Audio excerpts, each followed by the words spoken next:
Good morning, good afternoon, good evening. Welcome, welcome. Whenever you're watching this, if you're not watching live, that's fine.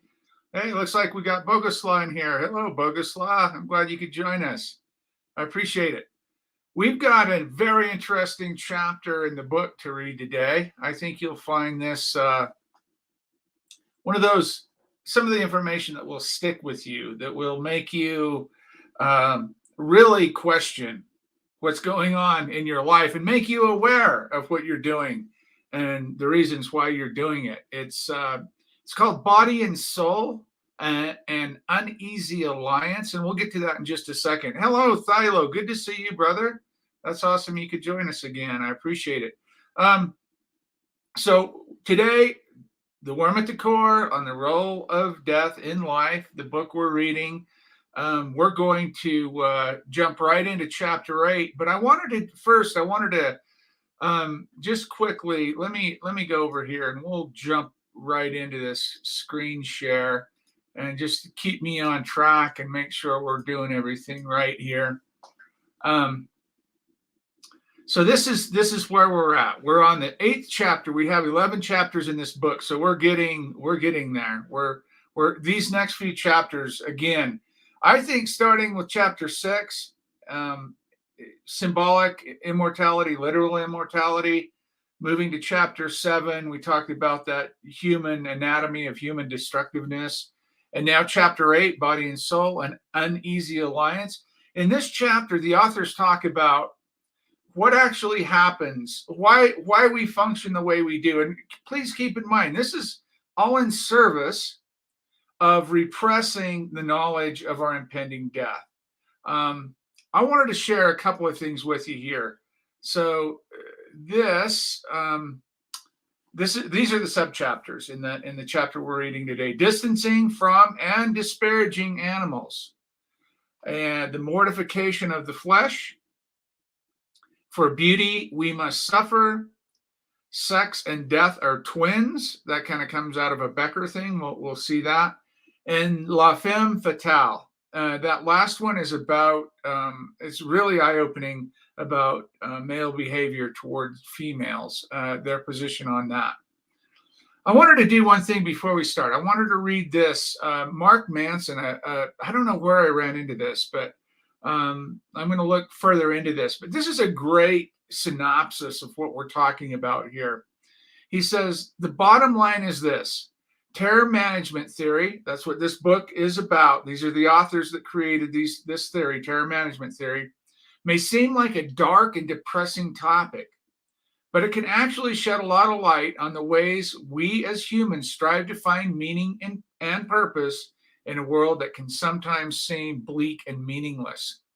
By understanding the ways that we cope with our mortality, we can begin to develop more positive and life-affirming strategies for dealing with the existential terror that is an inevitable part of the human experience. I think it's a great way to sum these ideas up. And I'm going to come back to this. I'm going to share a couple of quotes with you today after we read this. But first, let's go ahead and jump right into the book. We're going to read the book, the chapter first, and then we'll come back and maybe look at a couple of those quotes, which are really good. I like a lot of times we can really sum things up quickly with a nice, well-written quote. But so here we are, chapter 8, body and soul, an uneasy alliance. And this quote is from David Cronenberg. He said, "The body is the closest that we come to touching any kind of reality. And yet we have the desire to flee the body. Many religions are based entirely on disembodiment because the body brings with it mortality, fear of death. If you accept the body as reality, then you have to accept mortality. And people are very afraid to do that." That's a great quote. Men of the Chaga tribe in villages on the slopes of Mount Kilimanjaro traditionally wear anal plugs throughout their entire adult lives, pretending to have sealed up the opening as if they have never needed to defecate. The Kikuyu of Kenya believe that men and women have strong sex drives and that sex is necessary for health and sanity. However, wives are forbidden to touch their husbands' genitals, and husbands must not touch their wives' nipples with their mouths or hands. A man must lie on top of a woman with her legs around him. Any violations of these rules is believed to be fatal. Weird customs? Not really. People in all cultures go to extraordinary lengths to deny that they are animals and to regulate activities that remind them of their corporeal nature. We alter and adorn our bodies in accord with the latest fashions, exercise to approximate an idealized physique, and scrub ourselves to eradicate any scents except those emanating from bottles or spray cans. We visit rest rooms to discreetly dispose of bodily excretions. We recoil in horror or convulse in sophomoric mirth at the sight of animals copulating, while earnestly pursuing our own amorous adventures in the name of love. Why? Why? Our bodies and animality are threatening reminders that we are physical creatures who will die. To manage our terror of death, we have to be much more than that. And a fundamental function of cultural worldviews is to prevent our bodies from undermining our pretensions of meaning and significance. So we transform our bodies into cultural symbols of beauty and power. We hide bodily activities or turn them into cultural rituals. In the following pages, we will explore the arduous efforts we undertake in order to distance ourselves from our visceral natures, to proclaim, as it were, that we are not, in fact, animals. Distancing from and disparaging animals. Animals slobber, defecate where they want to, and copulate when their body dictates. And animals die. They look particularly dead with buzzards picking at their half-eaten corpses, or when their entrails are splattered on the roadside. For humans, it's horrifying to think that, like animals, we too are breathing bits of finite flesh. We have already seen that we humans dampen the dread of mortality by viewing ourselves as significant beings who will persist, literally or symbolically, after death. But death cannot be banished so easily when we are conscious of our own creaturely nature. So we must set ourselves apart from animals. And this tendency is magnified when death is on our minds. The first study making this point began in the usual way, by having people think about death or dental pain. Then the participants read an essay entitled, "The Most Important Things That I Have Learned About Human Nature." One version of the essay argued that humans are very similar to animals. It noted that the boundary between humans and animals is not as great as most people think. What appears to be the result of complex thought and free will is really just the result of our biological programming and simple learning experiences. The other version stressed that humans are very different from animals. Although we humans have some things in common with other animals, human beings are truly unique. We are not simple, selfish creatures driven by hunger and lust, but complex individuals with a will of our own, capable of making choices and creating our own destinies. Everyone then evaluated the essays and their authors.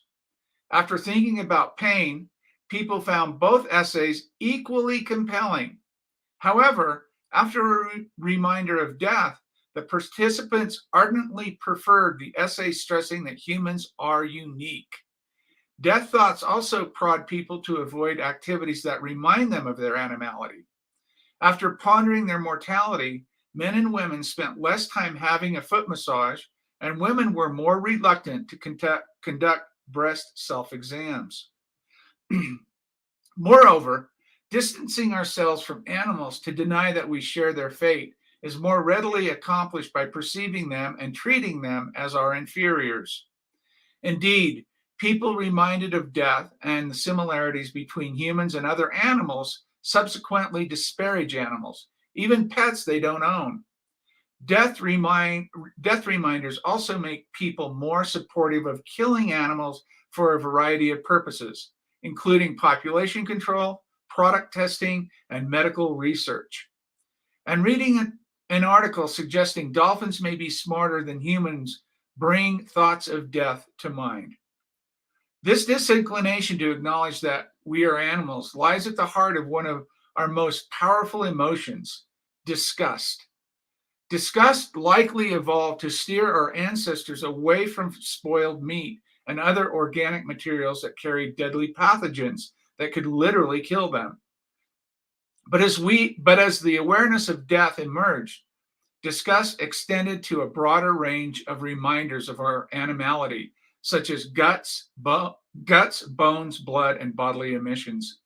Indeed, people find urine, mucus, feces, vomit, and blood more disgusting after thinking about death, and vice versa. Thinking about bodily products like feces brings death thoughts more readily to mind. And after thinking about death, people tend to refer to bodily processes more euphemistically. For example, number 2 instead of defecation. To distinguish ourselves from animals and nature in order to transcend death, we humans have, around the world and since time immemorial, responded in surprisingly similar ways. The mortification of the flesh. We human beings often hold spiritual beliefs that enable us to view ourselves as different from and superior to all other life forms. The best known example of this outlook comes from the Judeo-Christian tradition. And God said, "Let us make man in our image, after our likeness, and let them have dominion over the fish of the sea, over the fowl of the air, and over the cattle, and over all the earth, and over every creeping thing that creepeth upon the earth." So God created man in his own image. In the image of God created he him. Male and female created he them. From this perspective, only humans were created in God's image. For people subscribing to this faith, being God's emissary in charge of the earth felt and feels pretty good. It was even better that God was immutable, omnipresent, omniscient, omnipotent, and eternal. Being everywhere, knowing everything, having unlimited power, and lasting forever was an ideal set of attributes to help those of us who believe that we were created in God's image feel immune from death. But even while we godly humans held dominion over animals, we still had to take care of our bodily needs. Here's how the 17th century Puritan minister Cotton Mather, who played a prominent role in the Salem witch trials, put it, after urinating against a wall next to a similarly engaged dog. "Thought I, what a vile and mean thing are the children of men in this mortal state. How much do our natural necessities abase us and place us in some regard on the same level with the very dogs? Accordingly, I resolved that it should be my ordinary practice, whenever I step to answer the one or the other necessity of nature, to make it an opportunity of shaping in my mind some holy, noble, divine thought." Another common approach to distancing ourselves from animals is through scourging purifications. For centuries, human beings have flogged themselves and each other as a matter of both punishment and ritual cleansing. The ancient Egyptians beat themselves while worshiping Isis. In later Christian practice, whips eventually came to be an important tool for conquering the flesh. If a human being is to reach spiritual heights, then the corrupt body needed to be dominated and punished like the animal it was. Only through pain could one find salvation. "If you live according to the flesh," wrote St. Paul in Romans 8:13, "you will die, but if by the Spirit you put to death the deeds of the body, you will live. For beauty, we must suffer." Historically, we human beings have also separated ourselves from animals by undertaking other kinds of pain in order to decorate the flesh rather than to punish it. All human cultures have obscured their kinship with animals by disguising themselves. In doing so, they show that they belong to the world of culture, not to the world of nature. Some beautifications are obviously in the service of being more attractive and admired. It's no coincidence, however, that such efforts are almost always directed toward reducing our resemblance to other animals. Equally telling is that people generally favor their own culture's prescriptions for enhancing physical attractiveness and find those other cultures bizarre and unappealing. Similarly, the youth, the youth within the culture often develop their own variants of beauty, perhaps in part to distance themselves from the elderly on the cusp of death. In most cultures, unadorned and unmodified bodies, like those of animals destined to die, have always been too natural and therefore potentially disquieting. The biblical story of Adam and Eve, depicted in the Hans Thoma painting at the title page of this book, that's on page 3, by the way, makes this point quite eloquently and explicitly. Eating the apple from the tree of knowledge reveals the worm at its core, awareness of mortality, which in turn makes the naked human body shameful. The fig leaf was the first body adornment. Makeup and skincare were soon to follow. Cleopatra bathed in goat's milk, honey, and almond extract to soften her skin. Early Egyptians dabbed a mix of incense, wax, olive oil, cypress, and fresh milk on their faces for 6 days to ward off wrinkles. The Greeks and Romans continued these traditions and added some of their own. They used steam, sauna, and vapor baths and made face masks from figs mixed with banana, oatmeal, and rose water. Lead carbonate whitened the face. Mercuric sulfide added rose to the cheeks. To avert old age, a filtered mixture of asparagus roots, wild anise, lily bulbs, goat's milk, and manure was applied to the face with soft bread. Cosmetics remained popular in Europe after the fall of the Roman Empire. Women traveling with their husbands during the Crusades came back from the Middle East with kohl, which they had seen around the eyes of Arab women, known today as eyeliner. 17th century English women wore red wigs and reddened their nipples with a dye made of dried cochineal beetles to approximate the ideal beauty of their day. Cosmetics are still vitally important for good grooming in the 21st century. Women spend more money on makeup and skincare every year than the United Nations spends for all its agencies and funds. New cosmetics, new styles, and new fads come and go, but they all result in part from the age-old universal human disdain for bodies in their natural state. But beauty comes at a high price, and achieving and maintaining it often involves both physical and financial pain. Hair receives considerable attention in all cultures. Although human hair grows prolifically, people are nowhere near as hairy as their closest primate relatives. Nevertheless, we have always hated the stuff. Hairy bodies have always been associated with uncivilized, amoral, sexually promiscuous, or perverted animality. Google body hair, and you'll get about 33.5 million hits, nearly all related to ways to get rid of it. Hair removal or altercation, especially of the face, eyebrows, underarms, legs, and pubic regions, is an ancient and widespread practice in all cultures. Egyptians used razors, pumice stones, and depilatory hair removal and depilatory creams to get rid of body hair.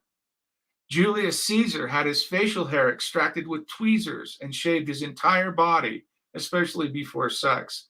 In Ars Amatoria, The Art of Love, the Roman poet Ovid advised young women to let no rude goat find his way beneath your arms, and let not your legs be rough with bristling hair. Today, Brazilian waxes and manscaping have become the de rigueur, right? For many young women and men. Hairstyles and makeup are part of the transformation from animal to human, but these are temporary measures. Hair grows back in unruly ways and unexpected places. Makeup fades or runs. Consequently, more radical and permanent body modifications are also deployed. American parents, mortified by the sight of their metal-studded offspring who need ratchet wrenches to get through airport security, will perhaps be comforted by the fact that such practices are ancient and universal. Remnants of ear and nose rings from 4,000 years ago have been found in the Middle East. Egyptian pharaohs pierced their navels. Roman soldiers spiked their nipples. Aztecs and Mayans pierced their tongues. Genital piercing was widespread for males and females. The Prince Albert, today's most frequently sported penis piercing, was favored by Queen Victoria's husband. Tattoos have been around as long and are now as popular as body piercing. Tattoos are symbols on our body that convey meaning and significance, and thereby reinforce that we are more than mere animals. They date back to at least ancient Egypt and were often used to indicate social status and position in the life cycle. In the 5th century BC, the Greek historian Herodotus observed that for the Thracians, a powerful group at that time, to have punctures on their skin is with them a mark of nobility. To be without them is a testimony of mean descent. In many cultures, tattoos offer good luck, afford protection from accidents, help charm potential mates, preserve youth, bring good health, and assure immortality. In Japan, many men and women had, and still some have, their entire bodies tattooed, erazumi, to remove any vestige of animality, in accord with the view that the sight of the naked body does not have the slightest charm. Today, 1 in 4 Americans, and almost half of those younger than 40, have at least one tattoo. I have more than one. People also undertake a host of other permanent body modifications. Scarification, which involves cutting the skin and inserting objects such as beads in the incisions or rubbing the wounds with charcoal or clay, is common in Africa. So are teeth chipping and lip plates. Ornamental rings are worn to elongate necks. Heads are shaped. Ancient Egypt's favored elongated necks, as do the Manga Betu of Central Africa today. To achieve this, they bind an infant's head between 2 pieces of wood or wrap it tightly in cloth. For the perfect torso shape, women as well as men squeeze themselves into tight corsets. Queen Catherine of France introduced waist binding with a tortuous invention consisting of iron bands that minimized the size of the waist to the ideal measurement of 13 inches, which is about 33 centimeters.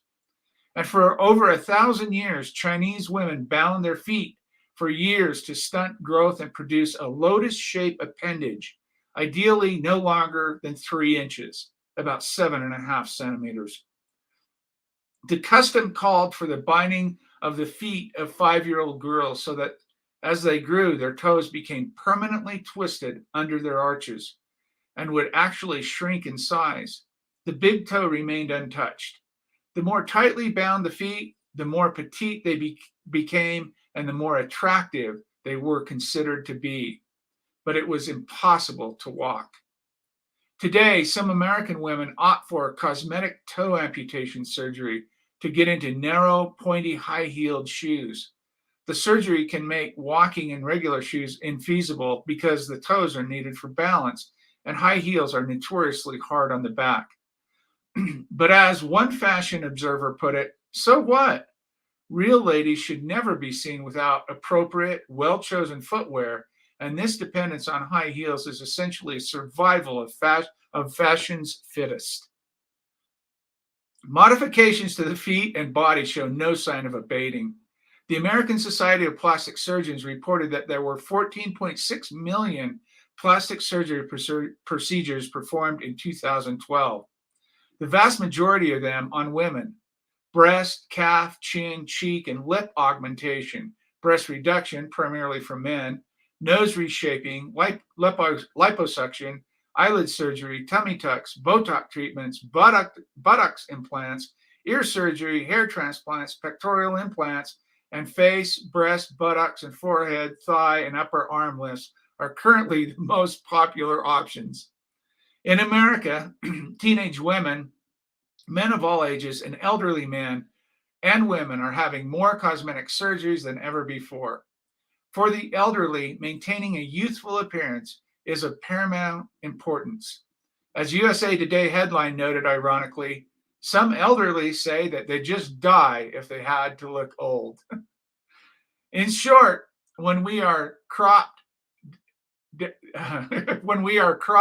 depilated, dehaired, pierced, tattooed, and enhanced, we're not animals anymore.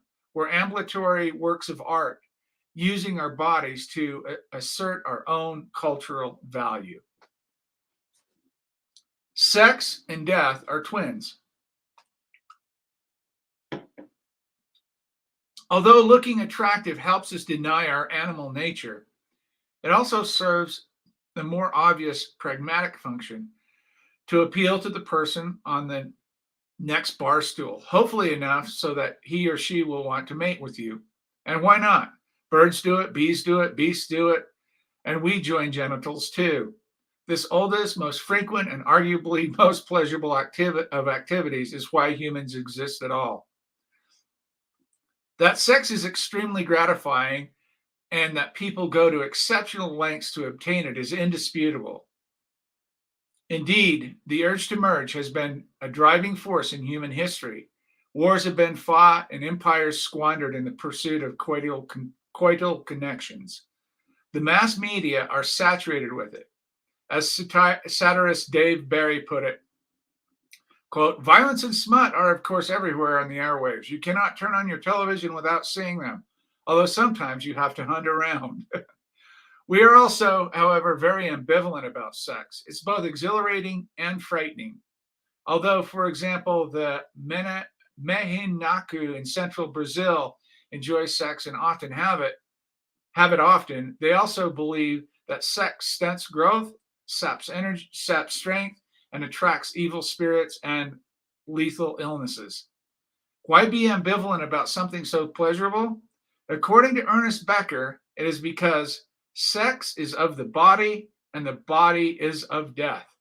That is, sex is a potent signification of our creaturely, corporeal, and ephemeral condition. Sex is the first and foremost a glaring reminder that we are animals. Next to urination and defecation, it's the closest human beings come to acting like beasts. Anyone who has been to a zoo, farm, or dog park would be hard-pressed to deny the unmistakable visual, auditory, and olfactory similarities between themselves enjoying a proverbial roll in the hay and barnyard animals taking a literal roll in the hay.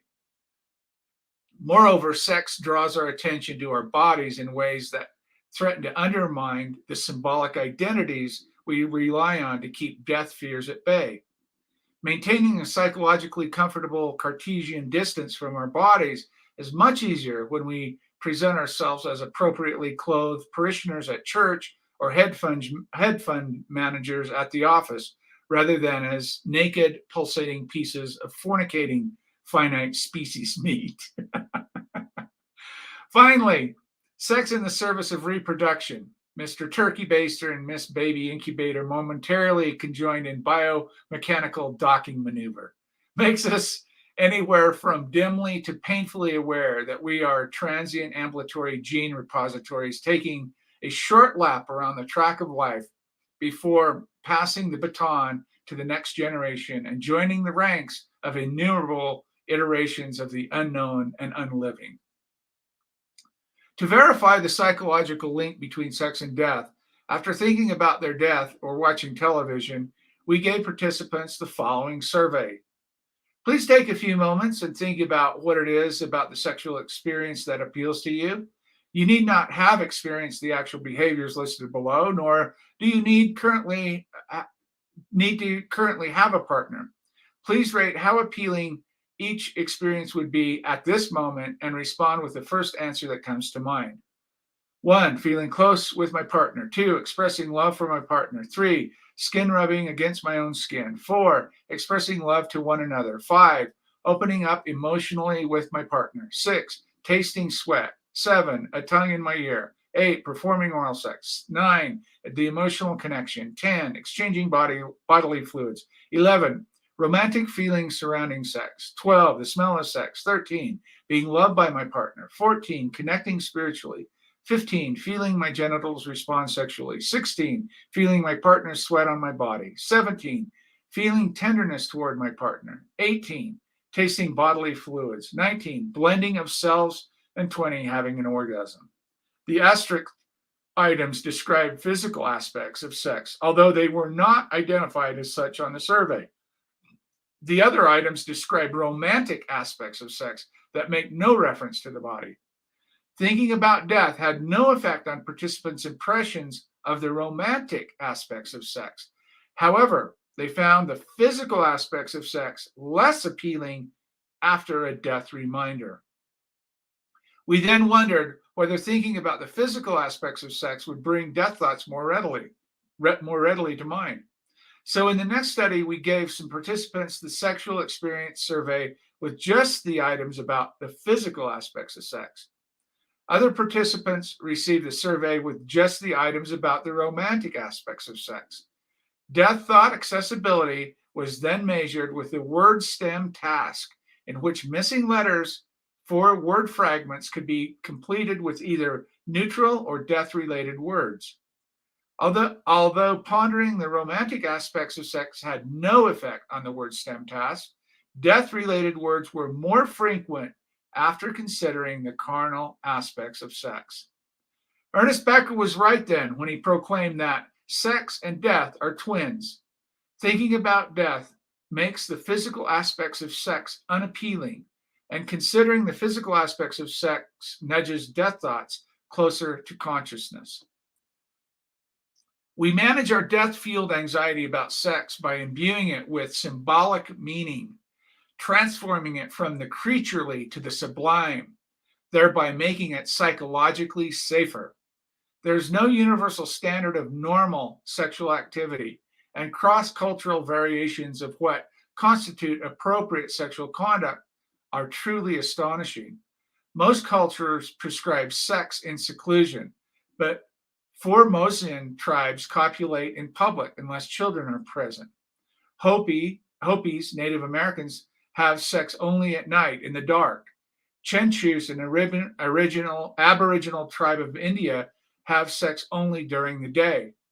The particular cultural constraints on sexual behavior are not as important as the fact that they exist. When a culture provides explicit descriptions of proper mating conduct, sex becomes a cultural ritual rather than an animalistic biological imperative. From the ancient Hindu Kama Sutra to the joyous sex, countless instructional texts have been consulted over the centuries in the hope of converting sex into a transcendental act. Animal lust becomes human love. And research confirms that pondering more meaningful, romantic aspects of sex, like expressing love for my partner, is not linked to and actually protects people from concerns about death and their physicality. Super interesting. Absolutely fascinating. La femme fatale.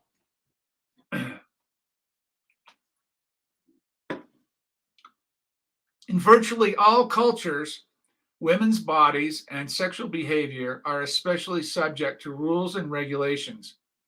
Evolutionary thinkers attribute this solely to men's need to control access to females in the service of sexual fidelity, thereby increasing the chances that a male is helping to raise his own offspring.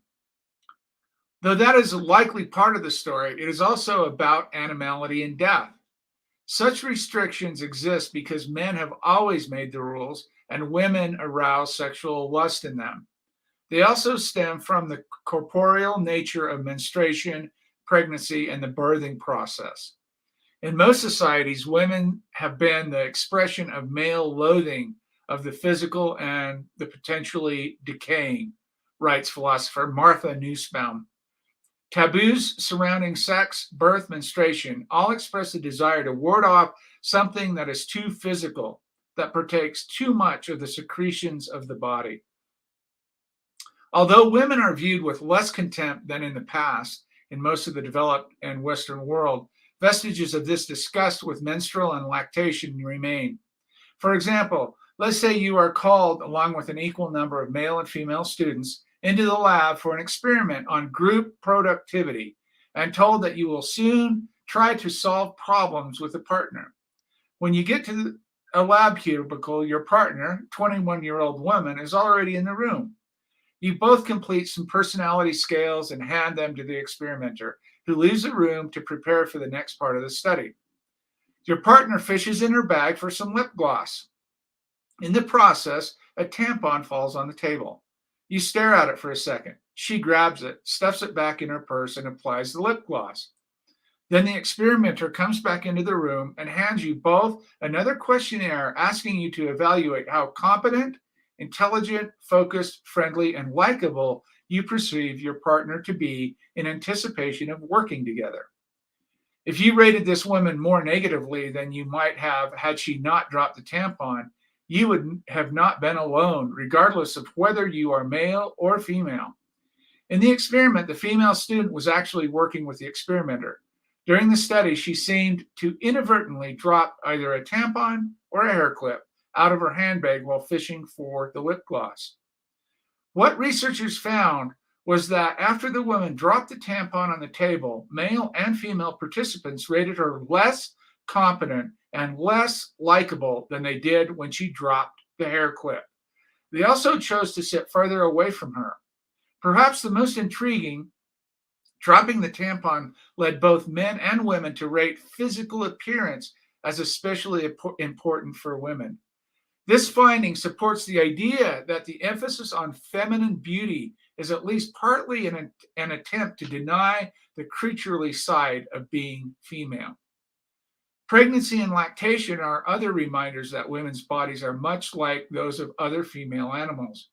In a pair of studies, participants read essays describing humans as either very similar to or quite different from animals.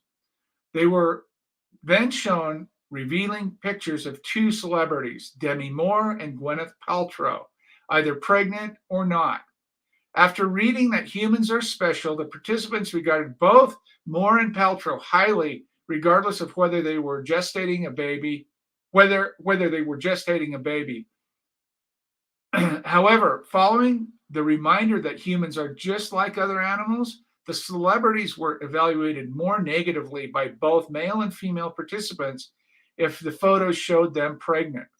Similarly, after participants wrote essays about death, they subsequently gave more negative evaluations of and sat farther away from a mother they believed was breastfeeding. Women have historically been viewed by men as dangerous, polluting, licentious creatures, responsible for human misfortunes in general, and for coyly eliciting lust-fueled masculine sexual excesses in particular. As noted earlier, this no doubt reflects the fact that men have largely dictated the cultural scheme of things. It is, as James Brown famously declared, a man's world. From time immemorial, men have utilized their superior physical strength, political power, and economic clout to dominate, denigrate, and control women, as well as using women to serve as designated inferiors in order to prop up their self-esteem.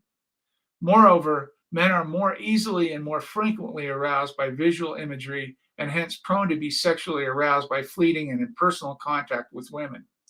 As Mae West is said to have put it to a police escort in 1936, "Is that a gun in your pocket, or are you just happy to see me?" Women make men hard, and this makes it hard for men to ignore their own animality. This is a psychologically unbearable state of affairs, and something must be done to diminish the threat women pose to men's sense that they are not animals, but special beings with souls and enduring identities. When women arouse men or remind them of their sexual feelings, men are forced to remember that they are creatures too. And when intimations of mortality are involved, the desire to derogate comes to the fore. In one study, after men were reminded of death, they rated sexually provocative women less favorably than wholesome, modestly attired women. In another study, male University of Arizona students met Dina, who was posing as a study participant, was actually working with the experimenters, a very attractive blonde co-ed wearing tight denim shorts and a form-fitting halter top. After being led to think about death or pain, they struck up a conversation with Dina, purportedly to get acquainted with her. Later, they indicated how much sexual interest they had in her. Those males who were reminded of their death reported less sexual interest. Many major religions portray women as dangerous temptresses, worthy of derogation and subjugation. The Abrahamic creeds following the Old Testament hold that when God cursed Eve, he granted Adam complete dominion over her and told her, "Thy desire shall be subject to thine husband, and he shall rule over thee." Genesis 3:16. St. Paul said a woman's role was to be in silence, imbuing a powerful Christian thought with a powerful anti-woman message. Derogation and subjugation can quickly turn into abuse, and no wonder, given that both religion and culture tell men that it's part of their job to put and keep women in their place. In cases of American domestic violence, which causes women more injuries than automobile accidents, muggings, and rapes combined, abused women typically say that men use for dehumanizing words when assaulting them. Bitch, cunt, whore, and slut.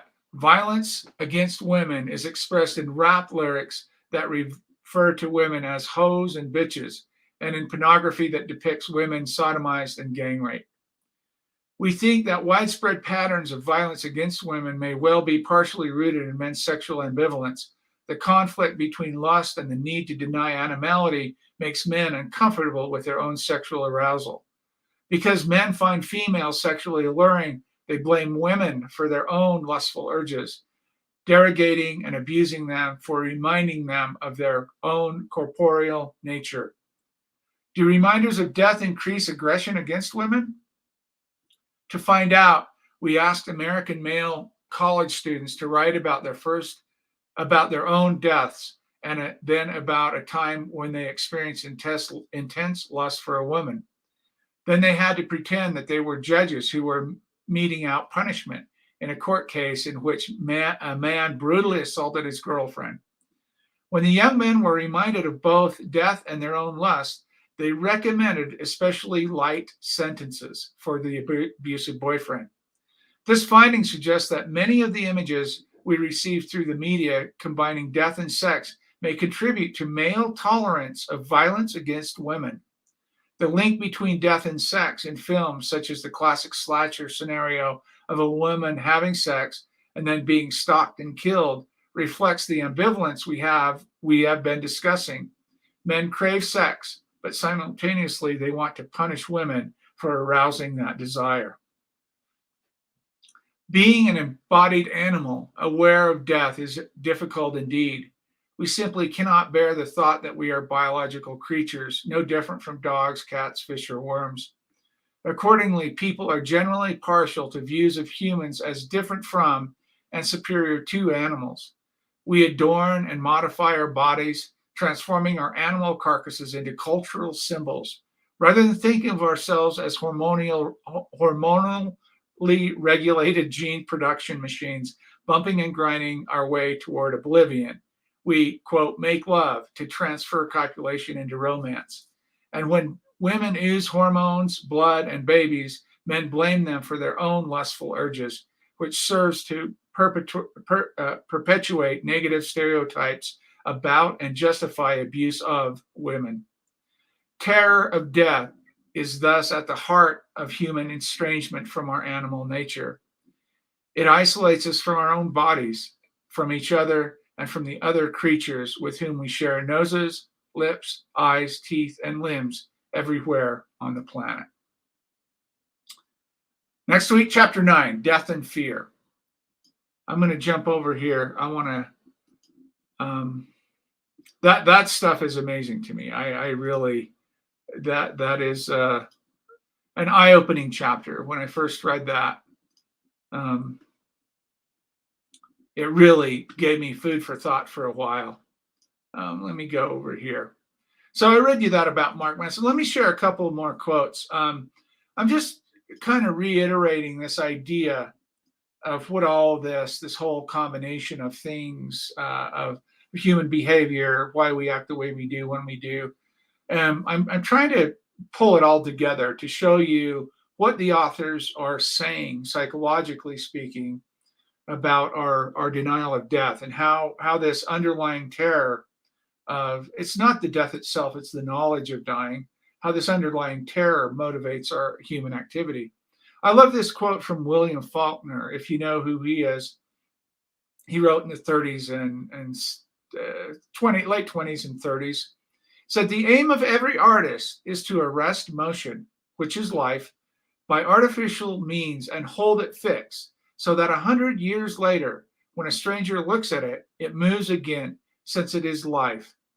Since man is mortal, the only immortality possible for him is to leave something behind him that is immortal, since it will always move. This is the artist's way of scribbling, Kilroy was here, on the wall of the final and irrevocable oblivion through which he must someday pass. And that quote, Kilroy was here, is an old graffiti symbol they used to put on. I think it was popular like in the 30s and 40s here, the graffiti that Kilroy was here. I don't know if you've ever seen that little cartoon with the guy's hands over in his head there. It says Kilroy was here. It's just emblematic of saying, hey, I exist. And another one, share with you here, from Gustave Le Bon. The masses have never thirsted after truth. They turn aside from the evidence that is not to their taste, preferring to defy error. Whoever can supply them with illusions is easily their master. Whoever attempts to destroy their illusions is always their victim. So if you start paying attention, you'll see these theories embedded, a lot of, especially in art, especially in writing and songs, paintings. I just posted the other day, this Russian artist that I ran into painted the Red Egg in 1940, 1941 about the Munich Agreement. It was a political piece, but you'll start seeing these theories either explicitly written out, like these two quotes, or you'll see it in a more subtle way. And then the author of White Noise, Don DeLillo. How strange it is. We have these deep, terrible, lingering fears about ourselves and the people we love. Yet we walk around, talk to people, eat and drink. We manage to function. These feelings are deep and real. Shouldn't they paralyze us? How is it that we can survive them, at least for a little while? We drive a car, we teach a class. How is it no one sees how deeply afraid we were last night, this morning? It is something we all hide from each other by mutual consent, or do we share the same secret without knowing it, wear the same disguise? There it is again, coming to the forefront, this deep rumbling, this terror of the knowledge of death. Fascinating stuff. And one last thing I wanted to share with you. If you jump over to my blog, I did a little thing, and I think I'll start doing this. I'm not completely sure, but I think I'll start doing this.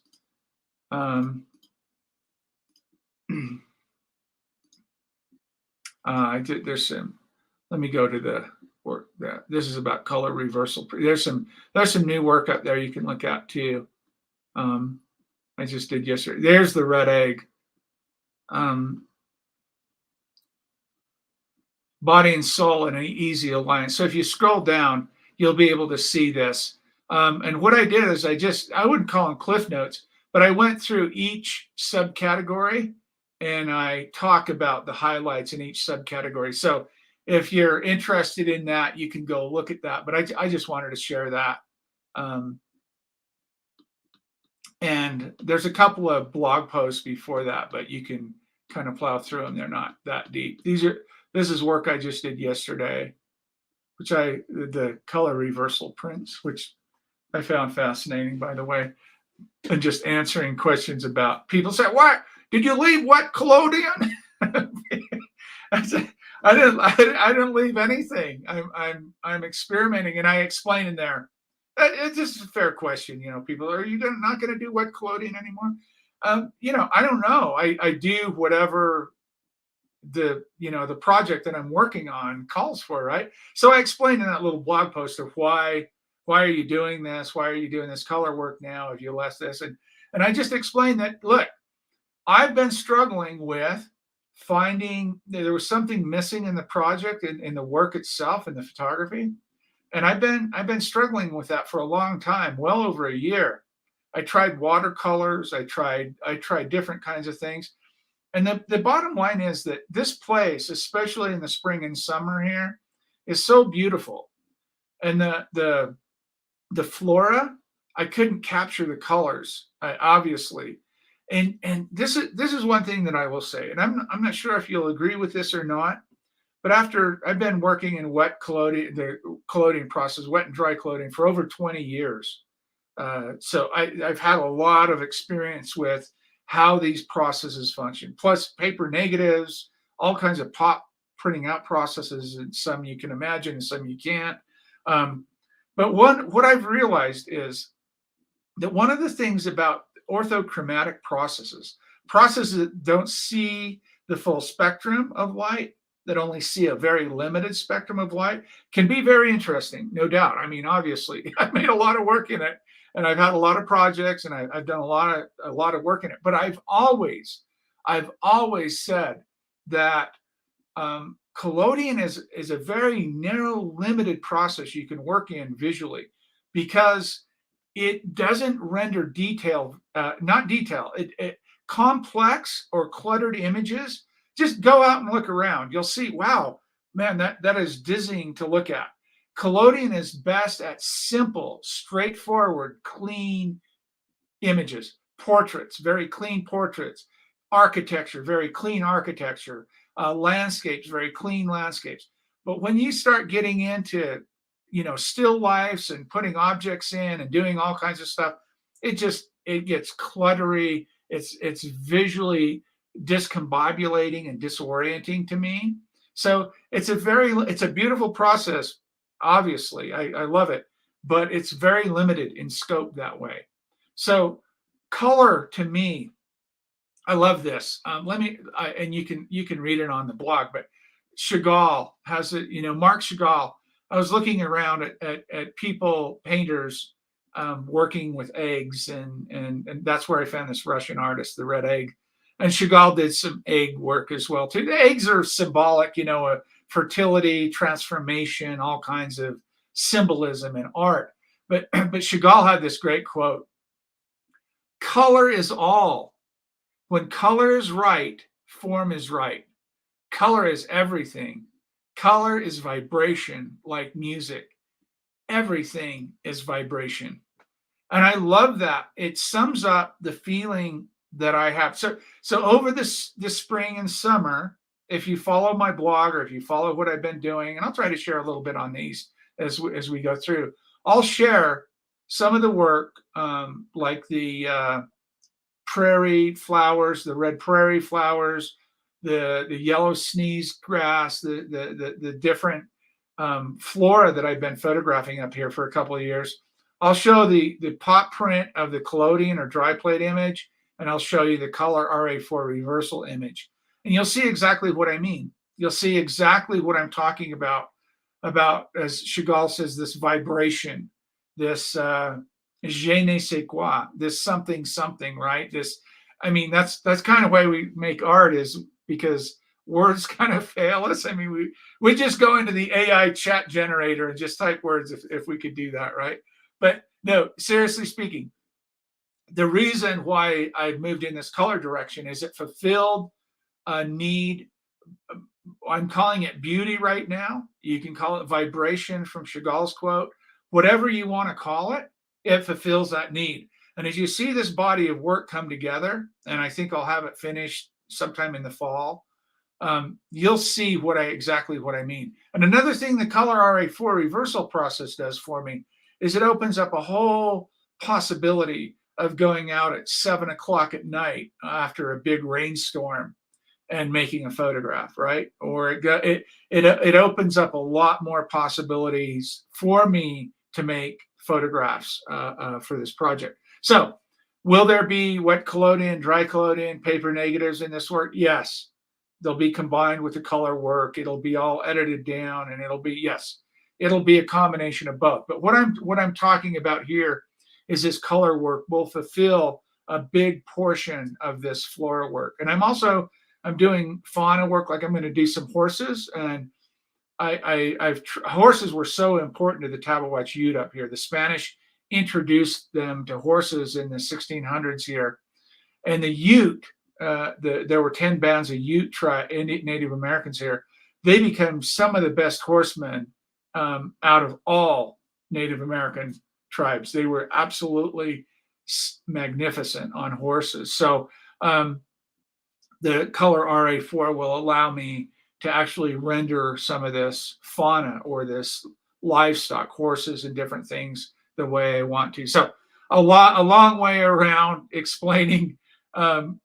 People are funny. They think, oh, you've abandoned wet collodion. This is terrible. No, it's not about that. I'm not married to any process. I'm not conjoined at the hip. Like you're not allowed to do any of this. What are you doing? It's funny to me, but I understand. I get it. It feels, how would I say it? It feels, you're not talking about technical stuff anymore. I don't know what you're talking about, all this death stuff about, and now you're doing color photographs. My God, if you had a breakdown, maybe I would call it a breakthrough, not a breakdown, So, but anyway, I hope you can appreciate that. And if you ever want to see what I'm doing, go over to studioq.com. My blog is the first page. I try to do a couple of blogs a week. Sometimes it's a little longer, but you can see what's going on over there if you have any interest. So next week, we are going to do chapter 9, and we only have 2 after that. But chapter 9, death and chapter 9 is death near and far, and what we start getting into the nuts and bolts of how. I love how the authors have set all this up from a historical perspective. And now it gets finer and finer and finer, and it comes more personal, and you start relating to these ideas of my own human behavior. Let me add one thing before I leave. The authors talk about defecation, urination, all these bodily functions, sex, all these things that we do. We surround them with rituals. So we're trying to deny that we're animals, right? Because we know what happens to animals. Ernest Becker has this thing, cosmic specialness. We want to be the one in creation. Our big evolutionary forebrains say, no, we're more special than this. We're not like that thing that crawls around on the ground, right? So that's all in service of denying that. So we have toilets or restrooms or loos, and we go do these things, and I know people would make the argument, well, wait a minute, Quinn, there's sanitary reasons there too. I get it. I understand that. But they're talking the psychological underpins of why we do this. And I got thinking about it as well, about all these activities that we either surround in ritual, or we hide, or we deny, those kinds of things. And think about this. Think about plates and forks and spoons and how we eat. And think about, animals toasting one another, right? Toasting, cheers, l'chaim. Yeah, there you go, Bogusai, cheers. Animals don't do that. We do that, right? We use plates. We don't, tear meat up on the ground. We put it on a plate, and we're dainty, and we use forks and knives, and we do all these, we ritualize it, and we separate it out. So there's a lot of things as you start thinking about denying our animality, or denying our base kind of instincts, so we can elevate ourselves. So we put ourselves in this great position. We wrap ourselves ensconced, as Solomon says, we ensconce ourselves in these cultural worldviews, and they work really well. We've had a lot of time to develop these, evolutionarily speaking. So most people don't ever think about this. I was talking to somebody the other day on Messenger or Facebook messages or something. And he says, "Hey, I don't think about this. I'm not afraid to die. I don't ever think about this." And I said, "Yeah, you're beautifully wrapped in your cultural worldview. Of course you don't. It's working great. That's the first sign that it works great, is you don't think about this stuff." And we're going to get to the point in this book where they're going to make it very obvious that it's, and I don't think this is any new news to people who have practiced Buddhism or some of the other Eastern philosophies. We're going to get a point in the book that will start talking about deeply thinking about your death, meditating on your death. And you think it sounds morbid, go back to that Mark Manson quote I just read about how life affirming this is to consider this. And that's one of my big points. The book that I'm doing and the work that I'm doing, yes, it's based on the Native Americans here that were driven out, that were persecuted, genocide, ethnic cleansing, based on the European colonizers' death anxiety and fear of death and all the psychological underpins there. Yes, that's the story. And I'm making photographs of the land and the fauna and the flora and all this stuff. But really what the book is about understanding your own, meditating your own mortality, your own death, in the hopes that that's more life affirming, that you will say, hey, wait a minute. Yeah, I don't want to do this trivial stuff anymore. I don't want to spend my time, waste my time over here, over there. When you're, as Camus said, come to terms with death, therefore after that, anything is possible. I'm paraphrasing.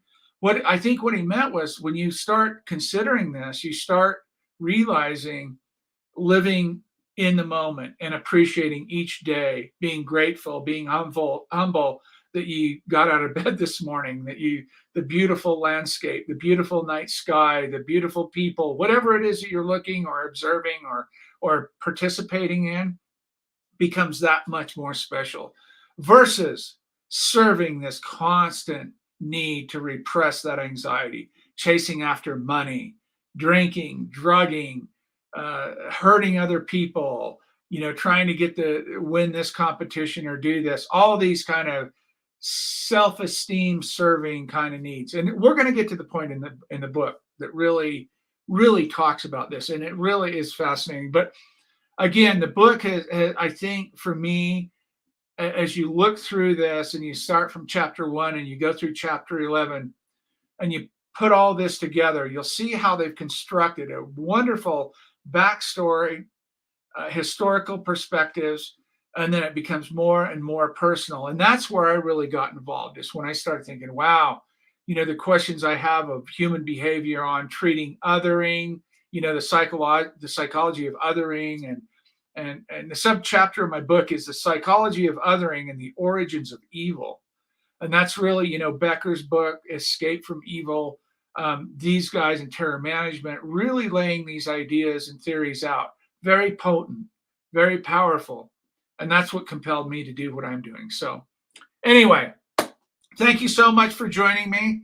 I won't take but an hour of your time this weekend or whenever you're watching it. And I wish everybody a great day. Be safe. A good one thing I was going to mention. My wife was just playing it on her phone before I came in here. Today in the UK, the coronation, right? Think about that in terms of terror management. Think about that in terms of Becker. Think about that as a cultural construct and what purpose that is serving. It's a perfect example of what we're talking about here. And why do people buy? I'm not saying there's anything necessarily wrong with it. I'm saying, why do people buy into it? Why are they invested in that? It's a great tool to repress and stave off death anxiety. That's a cultural construct that allows people to be a cog in the big wheel of death denial. So really interesting what's going on over there today. So anyway, have a great day. Be humble, be safe, be happy.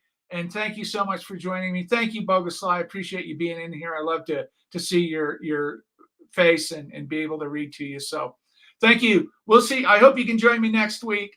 for the 9th chapter. Thank you, Thilo. I appreciate you joining me in here as well. And anybody else out there, have a great weekend or a great day, great evening, and I'll see you next week. Ciao. Bye-bye.